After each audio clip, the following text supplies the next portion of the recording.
Right edition, welcome, happy day. Hey, if Obama, Biden, Trudeau, and McClure all go down on a sinking ship, who gets saved? We all do. Hey, just saying. Cheap oil has finally arrived. You know what? The average price of a gallon of gas now in America is well under $3 a gallon.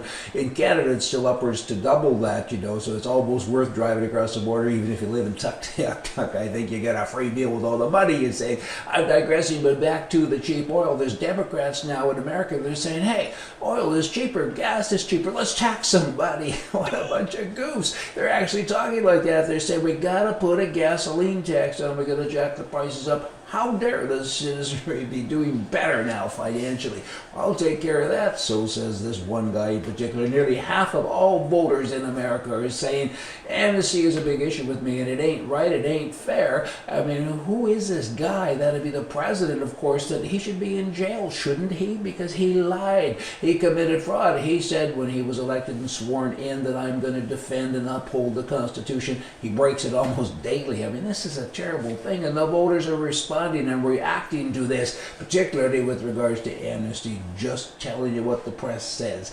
Now, in Canada, who would ever imagine that if you don't fill out a form that you go to prison and you do all kinds of time and in jail, 18 months in this particular case. Here's a guy that's just a terrible story. Years ago, he was a gunsmith. He's an upstanding citizen. He's never broken any rules. I don't even know that he's had speeding tickets. I mean, again, he's a law-abiding. He has a gun license. That's his life. That's his work. All of a sudden, he doesn't fill out a form, and a couple of years later, without the license being renewed, the police came. They put him in prison 18 months. He was there. He had a fine of $116,000. He's prevented from earning a living because he's a gunsmith for the rest of his life. He can't touch a gun for almost the rest of his life. What? And now he's lost his house where he lives. I mean, I just can't even get over this kind of stuff just because he didn't fill out a form.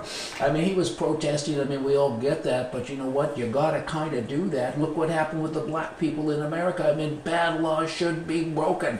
I mean, otherwise it'd still be property with chains around them. And they said, this is a bad law. And Martin Luther King Jr. even said that. He says, bad laws should be broken. And if it wasn't for him, I mean, the world wouldn't be like it is with regard to colors, right? And this guy made a statement in Canada, and his life is wrecked. And no politicians ever stood up in Canada and said, hey, let me help. What's wrong with these people?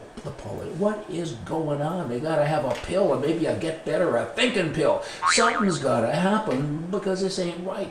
I mean, gun people are good people, particularly those who qualify for licenses like this guy did. He just didn't renew it to make his statement again. I mean, I'm getting a headache talking about all of this. I mean, Harper, somebody man up and come to the defense of your countrymen. Hey, in Ohio, the GOP lawmakers there are using brand new historic majority to peel back gun control. I mean, they're doing what Canada and so many other countries need to do, come out of the ether. What they're doing is they're saying, we now, as part of our mandate with regard to gun control, we're now going to make it mandatory on behalf of ourselves to issue a carry permit to the applicant within 8 hours.